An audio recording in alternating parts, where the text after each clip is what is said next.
You woke up exhausted again. Before you even checked your bank account, before you answered a single email, before you dealt with anything, you gave yourself a little treat: a $7 oat milk latte, a gas station candy bar, a random online order at 11 p.m.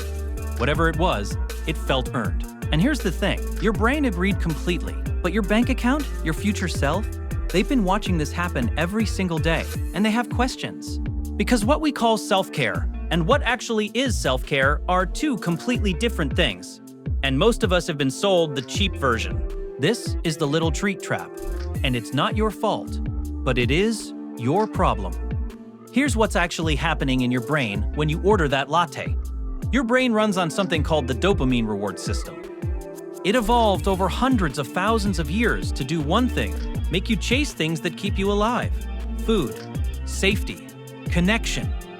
Every time you get one of those things, your brain releases dopamine, not to feel pleasure, but to make sure you do that again. The problem is that the modern world is full of things that hack this system without actually keeping you alive. Instant gratification was industrialized. A $7 latte costs less effort than solving your actual problems. So your brain assigns it the same emotional value as a genuine win. Dopamine doesn't measure the size of the reward, it measures the relief from discomfort. A tiny treat after a terrible meeting that fires as loud as a genuine accomplishment. This is where it gets darker. Researchers call it reward substitution. When your real needs, rest, purpose, financial stability, control over your life, are chronically unmet, your brain starts accepting cheap facsimiles. You're not rewarding yourself, you're self-medicating. And the prescription is getting more expensive every month. The average American spends over $2,700 a year on what psychologists classify as mood repair purchases: coffee, fast food, online shopping, subscription services used twice. That's not self-care. That's the bill for unprocessed stress. Let's trace the exact anatomy of a little treat moment, because this is where most people lose the thread. Step 1. You feel something uncomfortable. A stressful meeting, a bill you're avoiding, a relationship that's silently draining you. Doesn't matter what, your nervous system flags it as a threat. Step 2. Your brain searches for the fastest available escape, not a solution, an escape. Step 3. It lands on something small, accessible, and socially acceptable. And it wraps that choice in language that makes it sound healthy. I deserve this. I work so hard. It's just coffee. This is my only joy today. That language is not accidental. It's a coping script, and it was written for you by an economy that profits from your exhaustion. The coffee industry knows you're tired. The fast food industry knows you're overwhelmed. Online stores knows you're lonely at midnight. None of them want you to get better. They want you to come back tomorrow. The treat yourself culture didn't emerge from wellness. It emerged from marketing. The phrase, "you deserve a break today," was a famous fast food ad from 1971. And the trap is elegant because it works. Temporarily, the latte does taste good. The dopamine does fire. The stress does drop for about 12 minutes. Then the cortisol comes back. Then you check your account. Then you feel slightly worse than before, but with less money and no closer to the actual thing that was bothering you. So, what do? You start planning the next little treat. This is not a spending problem. This is a dysregulation loop. And the financial damage is just the receipt. Here's the word nobody wants to hear: survival mode. Survival mode isn't just for people in crisis. It's the low-grade chronic state of someone who is constantly managing more than their nervous system was designed to handle. Impossible deadlines, financial pressure, social media comparison, loneliness dressed as busyness. The constant awareness that you're not quite where you thought you'd be.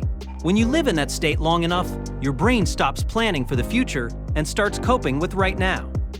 Because from a neurological standpoint, there's no point optimizing tomorrow if today is already an emergency. The little treat is survival mode in receipt form. It says, I can't fix my life today, but I can make the next 10 minutes bearable. And that's not weak. That's a completely rational response to an irrational amount of pressure. But here's the brutal truth that nobody in the wellness industry will tell you. Coping is not recovering. Surviving is not living. And 10,000 lattes will not fix the thing that's actually wrong. The treat was never the problem. The problem is what the treat is covering for. And the longer you keep covering it, the larger it grows underneath. People in genuine survival mode, real poverty, real danger, don't spend like this. They can't. This spending pattern is specific to people who have just enough to numb themselves, but not enough to solve their actual problems. It's the middle of the ladder, high enough to access the trap, not high enough to escape it without deliberate effort. So, what do you actually do? Not the Instagram version, the real version. First, stop calling it self-care when it isn't. Words matter because they shape how you see the behavior. If you call every mood repair purchase self-care, you never see it clearly enough to change it. Real self-care is boring, often free, and frequently inconvenient. Sleep, movement, cooking food instead of ordering it, sitting with something uncomfortable instead of buying your way past it. That's not a moral judgment. That's just what the research says actually regulates your nervous system versus what temporarily distracts it. Second, name the actual need. Before the next little treat, pause. Genuinely ask, what am I trying to fix right now? What do I actually need? Most of the time, you'll find something like, I need to feel in control. I need a break. I need to feel like today wasn't a total waste. I need someone to see that I'm struggling. None of those are solved by a latte. A few of them aren't even solved by money. Third, and this is the hardest one, deal with the actual source of pressure. Not all of it today, not perfectly, but something real, not something symbolic. Make the budget you've been avoiding. Have the conversation you've been delaying. Quit the thing that's draining you faster than you can refill. Apply for the job, cancel the subscription, ask for help. That one real action will do more for your nervous system than 30 lattes. Because your brain knows the difference between a distraction and a solution. It's been trying to tell you. None of this means you can never buy yourself something small. That's not the point. Pleasure is real. Small joys are real. That latte on a Sunday morning when you have nowhere to be, that's fine. The problem is, when the little treat becomes the only thing standing between you and what your life actually feels like. When you need the treat to function. When the treat is the plan. When you can't imagine a hard day without buying your way through it. That's not enjoyment. That's dependency. And it costs more than money. The people who broke this cycle didn't do it by giving up coffee. They did it by giving themselves something real enough that the substitute stopped being necessary. That's the goal. Not deprivation. Sufficiency. A life where you're not running on fumes and reward stickers. You built the trap, brick by brick, one small purchase at a time. You can dismantle it the same way. Just be honest about what you're actually buying. If this hits somewhere specific, good. That's where the work starts. The next video breaks down exactly how to audit your mood repair spending without the shame spiral.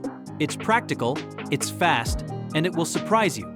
Subscribe if you want the real version of financial health, not the one with the aesthetically pleasing latte. And drop a comment, what's your little treat? Be honest. The more specific, the more useful the conversation.